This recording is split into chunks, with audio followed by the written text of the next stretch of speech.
Bonjour, je m'appelle Jean-Jacques Nantel. Comme on l'a vu dans la dernière vidéo, les Caraïbes et l'Amérique centrale forment la partie la plus découpée des Amériques.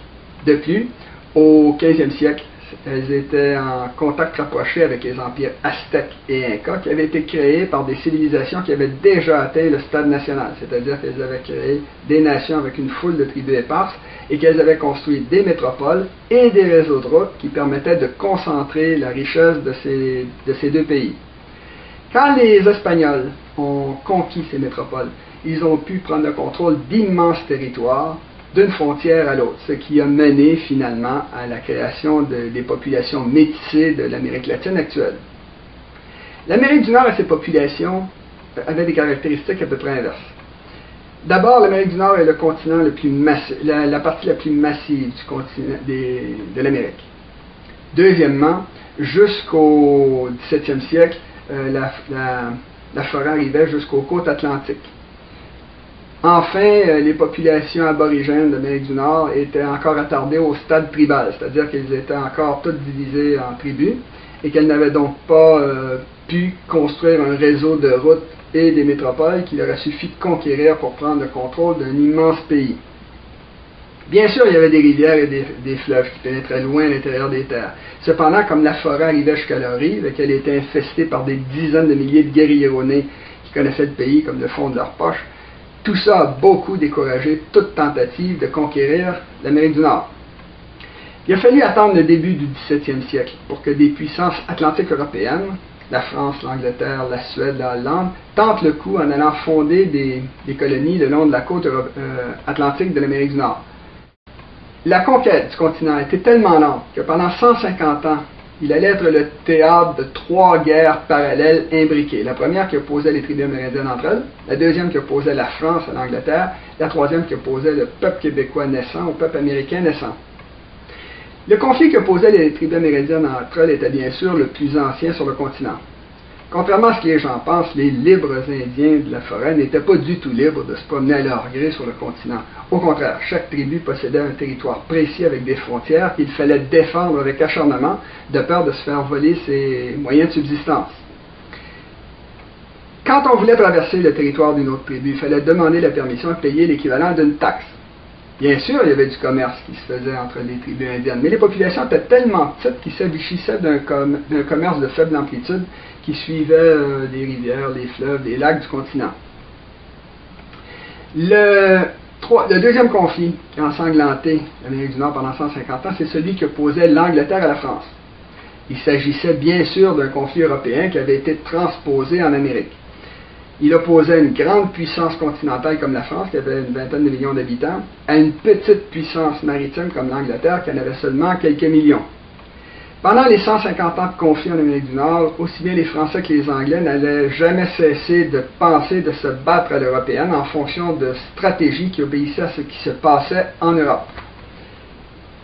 Pour la France, le premier but de sa politique étrangère était de défendre ses frontières européennes contre ses ennemis continentaux.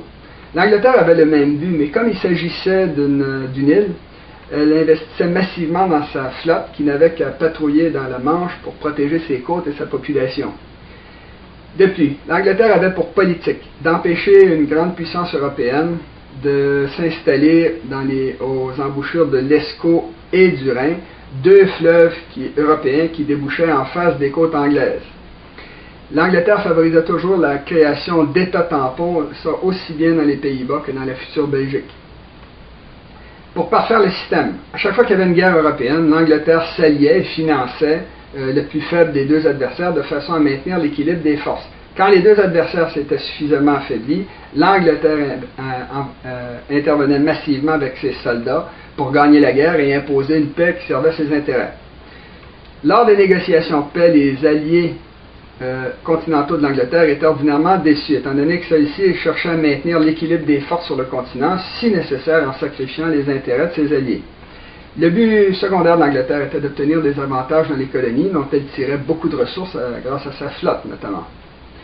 Le système anglais a été tellement efficace et a duré tellement longtemps que de nos jours, la petite Belgique est un des pays européens qui possède la plus grande densité d'anciens champs de bataille, alors que l'Angleterre tout près en a très peu. Comme la France était une grande puissance continentale qui saignait à chaque génération pour défendre ses frontières. Elle hésitait beaucoup à envoyer une partie de sa population peupler la Nouvelle-France, alors que l'Angleterre, elle, qui se battait peu sur le continent, avait à chaque génération des surplus de population qu'elle envoyait en Nouvelle-Angleterre. Le troisième conflit qui a eu lieu en Amérique était celui qui opposait le futur peuple québécois au futur peuple américain. Au début, c'était le moins important des trois conflits, étant donné que les populations étaient faibles. Mais à mesure que les populations ont augmenté, ce troisième conflit a fini par devenir le plus important, étant donné que c'est en Amérique, c'est des batailles qui ont eu lieu entre des coloniaux français et anglais en Amérique, qui a déclenché finalement la guerre de 7 ans, qui a ensanglanté toute l'Europe et une partie du monde. La Nouvelle-France, il faut le comprendre, n'a jamais été très importante pour la France. Comme il était impossible de conquérir l'Amérique du Nord avec une poignée de colons armés de fusils à un coup, la colonisation de la Nouvelle-France a été conçue dès le départ comme une simple opération commerciale qui visait à faire des profits et qui était basée sur des ententes mutuellement avantageuses avec les Amérindiens. Ce que les Français essayaient de faire, c'était de prendre le contrôle des principales voies de pénétration naturelle du continent, c'est-à-dire le Saint-Laurent, les Grands Lacs, l'Ohio, le Mississippi, en installant des forts aux principaux points stratégiques du pays. L'idée, c'était de jeter un vaste filet commercial sur le continent de façon à drainer ses richesses vers les côtes pour ensuite les amener en France. C'est la raison pour laquelle la Nouvelle-France a été créée, là où se trouvaient les grands fleuves du continent, c'est-à-dire sans se soucier du climat. La Nouvelle-France comprenait donc la vallée du Saint-Laurent, qui avait un climat beaucoup plus froid que la France, et la Louisiane, qui avait un climat beaucoup plus chaud, ce qui a beaucoup découragé la population française a émigré en masse vers la Nouvelle-France. La Nouvelle-France n'était donc pas une colonie de peuplement. En fait, la majorité de ces colons étaient triés en fonction des besoins commerciaux de la colonie. Et ils comprenaient une immense majorité d'hommes. Ce n'était pas non plus une colonie pénitentiaire. En Nouvelle-France, il n'y a jamais eu de bagne, il n'y a jamais eu de prison, de gardien de prison. Il n'y a jamais été question de ça. De toute façon, il aurait été impossible de créer une population de bons catholiques obéissante au roi de France et des familles de 14 enfants avec un ramassis de putains et d'assassins. Quoi qu'il en soit, quand Champlain s'est présenté dans la vallée du Saint-Laurent avec ses colons, il a été très bien accueilli par les Autochtones qui étaient surtout heureux de pouvoir se procurer par son intermédiaire des produits européens en forte demande comme des outils en fer, des miroirs ou de l'eau de vie. Jamais les Amérindiens au milieu desquels les colons français se sont installés n'ont essayé de les rejeter à la mer en utilisant de la violence. La majorité des attaques amérindiennes contre la Nouvelle-France sont venues des Iroquois qui habitaient dans le futur État de New York. Le calcul des Amérindiens de Nouvelle-France était somme toute assez sain. Il se disait que, compte tenu des capacités de transport insignifiantes des bateaux européens du XVIIe siècle, une poignée de marchands français qui n'avaient pas de femmes n'était pas une grande menace pour leur peuple ou leur culture. Ils ne pouvaient pas s'imaginer que les épidémies allaient éliminer la majeure partie de leur population. Très tôt, les Français ont pu prendre le contrôle des deux principaux points stratégiques du pays, c'est-à-dire Québec, qui est un rétrécissement de rivière, qui permettait d'empêcher tout compétiteur européen d'amener des produits finis à plus faible coût.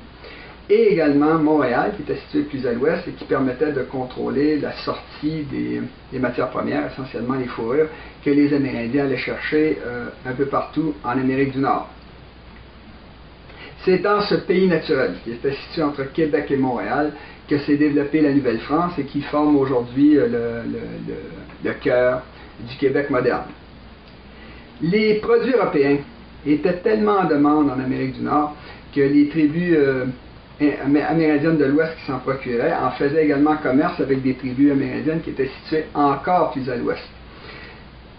Ce qui fait que dès le XVIIe siècle, la majeure partie des tribus d'Amérique du Nord étaient intégrées au trafic commercial transcontinental qui reliait l'Amérique du Nord à l'Europe.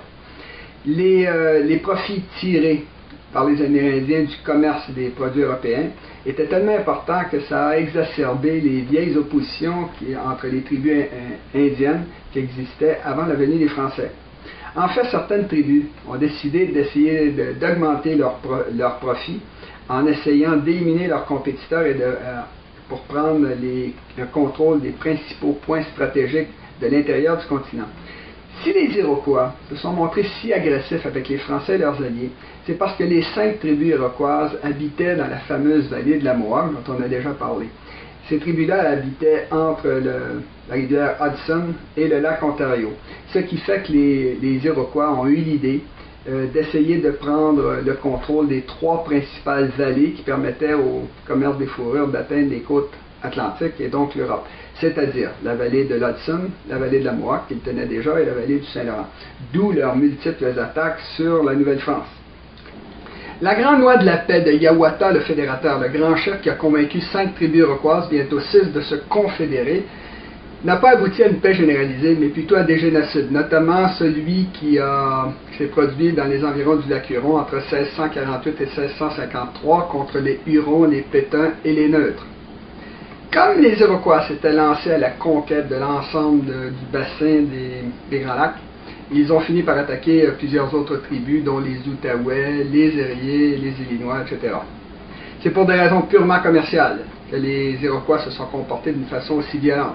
Pour ce qui est des populations, si les Amérindiens ont intégré à leur culture les outils plus efficaces qui venaient d'Europe, ils ont continué à vivre avec le même mode de vie qui était très supérieur, bien mieux adapté au continent que le mode de vie des colons français.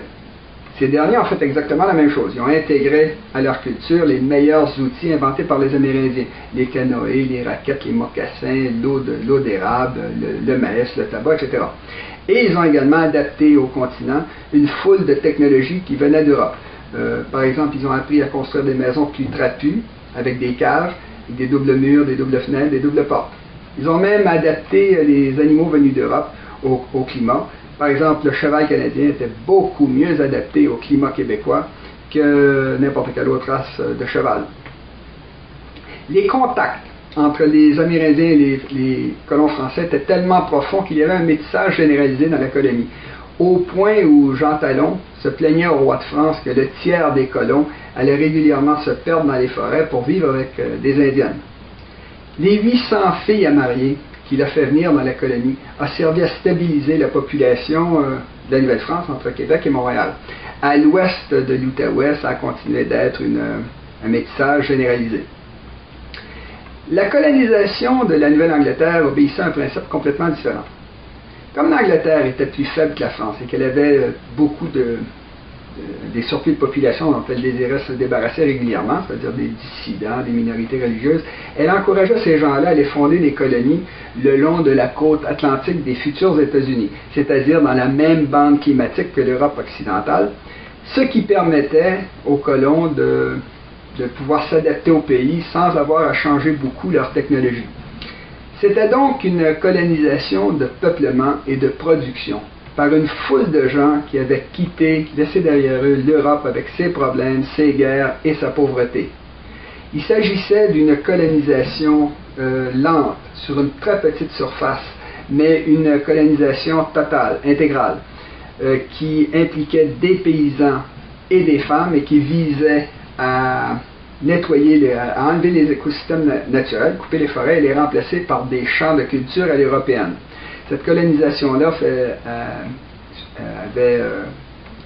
avait très peu de métissage avec les Amérindiens. Elle allait avancer d'est en ouest sur un large front à partir de la côte atlantique et en tournant le dos à l'Europe et en repoussant devant elle les tribus amérindiennes. Il s'agissait en fait d'une colonisation par métastase, c'est-à-dire un peu comme un cancer, c'est-à-dire que les Européens, à mesure qu'ils avançaient, créaient des villes un peu partout, des villes à l'européenne. Évidemment, ça ne commençait pas par des villes, ça commençait d'une façon beaucoup plus primitive, là où les Américains appelaient la frontière, c'est-à-dire cette zone floue où les premiers Européens s'enfonçaient dans les forêts avec la civilisation qui les suivait. Ça commençait par des gens relativement pauvres et ignorants, c'est-à-dire des trappeurs, des marchands qui s'enfonçaient dans la forêt et qui vivaient d'une façon assez primitive. Ils étaient suivis par d'autres groupes relativement ignorants, comme des paysans et des éleveurs, qui s'avançait avec les armes dans une main et la charrue de l'autre pour aller s'approprier des territoires qu'ils voyaient vides d'hommes et qui n'étaient pas cultivés. C'est derrière ce front de colonisation que venait une société beaucoup plus policée, instruite, qui construisait des villes à l'européenne avec des routes, des ponts, des églises, des gouvernements. Dès le XVIIe siècle, les colons américains représentaient l'élément dynamique en Amérique du Nord, à cause de leur forte natalité, parce qu'ils bénéficiaient d'une forte immigration, et également parce que leur technologie était beaucoup plus efficace que celle des Amérindiens. Au début, les colons français et anglais étaient trop peu nombreux, et surtout trop éloignés, pour que ça vaille la peine de se battre. Ce sont donc les conflits entre leurs alliés amérindiens, qui cherchaient à s'accaparer des territoires de chasse, qui les ont obligés à rentrer en conflit. Pendant très longtemps, les combats entre les Français et les Anglais en Amérique du Nord ont fait appel à des effectifs ridicules, quelques centaines d'hommes qui s'éloignaient sur des milliers de kilomètres pour attaquer l'ennemi. Comme la Nouvelle-Angleterre a vite pris un avantage démographique écrasant sur la Nouvelle-France, elle s'est développée comme une colonie défensive et essentiellement périphérique à la Nouvelle-Angleterre. Il était reconnu, autrement dit, tacitement, que le pays naturel situé entre la côte atlantique et les Appalaches appartenait à la Nouvelle-Angleterre, alors que la France se développait, comme on l'a dit, à partir du Saint-Laurent, de l'Ohio et du Mississippi, c'est-à-dire trois fleuves qui coulaient de l'autre côté des Appalaches. Il est tout à fait clair que les établissements français en Nouvelle-France étaient installés du côté nord du fleuve Saint-Laurent de façon à se protéger de coups de main venant de la Nouvelle-Angleterre. Alors, Tadoussac, Québec, Trois-Rivières étaient situés sur la rive nord du Saint-Laurent, Montréal était sur une île, et la route principale de la colonie, le chemin du roi, était située sur la rive nord du Saint-Laurent. Cette organisation défensive fait contraste avec celle du Québec moderne, qui lui a construit 8 grands ponts qui enjambent le fleuve Saint-Laurent de façon à rejoindre la principale route du Québec, la 20, qui elle est reliée au grand marché du nord-est des États-Unis par des routes de sens nord-sud qui respectent les axes naturels du continent. Quoi qu'il en soit, pendant très longtemps, il y a eu un équilibre des forces en Amérique du Nord, essentiellement parce que la Nouvelle-Angleterre était encore peu peuplée et parce qu'en Europe, la France était encore une puissance dominante. Tout ça, ça a changé au 18e siècle, quand la Nouvelle-Angleterre est devenue suffisamment peuplée pour que ses colons atteignent les Appalaches et commencent à vouloir descendre du côté ouest. Il est tout de suite apparu que le grand arc défensif de la Nouvelle-France, qui partait de Québec et se rendait jusqu'en Louisiane, n'allait pas pouvoir supporter la pression, étant donné que les trois alliés français, c'est-à-dire étaient faibles, c'est-à-dire la Nouvelle-France comptait de 70 à 85 000 habitants, les Amérindiens de l'Ouest étaient en effondrement démographique et la France avait de plus en plus de problèmes en Europe contre des coalitions que supportait l'Angleterre, qui, elle, cherchait à maintenir l'équilibre en Europe et se servait de chaque guerre pour obtenir des avantages en Amérique du Nord, de façon à encercler la Nouvelle-France. Tout ça, ça a culminé au milieu du 18e siècle, quand les colons anglais et l'armée anglaise ont commencé à attaquer systématiquement les établissements français dans la région de l'Ohio, c'est-à-dire du côté ouest des Appalaches. Ça a été le début de la guerre de 7 ans qui a impliqué l'Europe et une grande partie du monde et qui a vu la défaite définitive de la France, aussi bien en Nouvelle-France qu'en Europe. Lors du traité de paix, traité de Paris, la France a décidé de laisser tomber la Nouvelle-France qui coûtait de plus en plus cher en échange d'avantages économiques dans le reste du monde. Comme l'Angleterre se retrouvait seule maîtresse du jeu en Amérique du Nord, elle a assuré son avantage en expulsant les élites de la Nouvelle-France, puis elle s'est ensuite retournée vers les Amérindiens de la région des Grands Lacs qui, dès 1763, étaient rentrés dans une révolte généralisée parce que les Amérindiens avaient compris que maintenant que leurs alliés de France et de Nouvelle-France avaient été éliminés, ils allaient se faire voler leurs territoires ancestraux par la vague des colons nord-américains. Comme l'Angleterre était une puissance européenne qui n'avait rien compris à la géopolitique de l'Amérique du Nord, elle voulait simplement continuer à utiliser l'Amérique comme la France le faisait, c'est-à-dire dans un sens ouest-est, tirer les ressources de l'Amérique, l'amener sur les côtes et ensuite l'amener en Angleterre. Elle a donc cherché à calmer la population française de Nouvelle-France en lui assurant sa religion, c'est son droit civil, son organisation territoriale. Et pour ce qui est des Amérindiens de la région des Grands Lacs, elle leur a promis qu'elle interdirait la colonisation européenne à l'ouest des Appalaches. Tout ça, ça allait contre les intérêts vitaux des colons américains, qui, eux, concevaient la colonisation dans un sens est-ouest, et non pas ouest-est. Ils allaient vers l'ouest. Ça a donc pris à peine 13 ans, après le traité de Paris de 1763, pour que les Américains se mettent à expulser les Anglais du territoire des futurs États-Unis. Les Anglais, après avoir perdu cette guerre-là, ont retraité au Canada où ils ont cherché à se faire oublier. C'est alors qu'est apparu en pleine lumière le véritable conflit qui travaillait l'Amérique depuis 200 ans. Celui qui opposait le peuplement européen de la Nouvelle-Angleterre au peuplement amérindien qui était situé à l'ouest. Les Amérindiens partaient perdants dans l'affaire. D'abord, ils avaient perdu leurs alliés. Ensuite, ils étaient en déclin démographique à cause des épidémies. Enfin, les Américains étaient en pleine croissance démographique. Si les Amérindiens ont été surpris partout sur le continent de la rapidité avec laquelle ils ont été dépouillés de tout leur territoire. Ça faisait 3 siècles qu'il y avait des Européens dans les Amériques. Et jamais leur territoire n'avait été menacé. Or, en quelques décennies, la totalité de l'Amérique du Nord a été prise par les Américains. En fait, les Amérindiens ont été victimes d'un phénomène que l'esprit humain a beaucoup de mal à comprendre, qui s'appelle la croissance exponentielle. Une croissance qui au début est peu productive avant de le devenir énormément avec le passage du temps. C'est facile à comprendre. On sait que la population de Nouvelle-Angleterre doublait à tous les 25 ans environ. Alors, si on part avec une population de 10 000 habitants, ce que la Nouvelle-Angleterre a rapidement atteint, on se retrouve au bout de 25 ans avec 20 000 habitants, au bout de 50 ans 40 000 habitants, et ensuite ça continue. 80 000, 160 000, 320 000, 640 000, 1,3 million, 2,6 millions. Théoriquement donc, après 8 doublements, c'est-à-dire environ 200 ans, on devrait se retrouver avec une population de 2,6 millions. Or, la Nouvelle-Angleterre a fait beaucoup mieux, étant donné qu'en 1790, elle avait déjà une population de 4 millions. Et là, les doublements sont devenus fabuleusement productifs, c'est-à-dire qu'ils sont passés en 25 ans à 8 millions, 50 ans 16 millions, et ensuite 32 millions, 64 millions. Autrement dit, après un nouveau siècle de croissance, la population des futurs États-Unis, a atteint le chiffre réel de 65 millions d'habitants. Ce sont les besoins de cette population en croissance qui a fait que le territoire de la Nouvelle-Angleterre a vite doublé, puis ensuite doublé de nouveau jusqu'au moment où ils ont rempli la totalité du territoire des futurs États-Unis, ce qui a amené les Américains à expulser les Amérindiens de leurs anciens territoires de chasse de façon à pouvoir eux-mêmes les utiliser.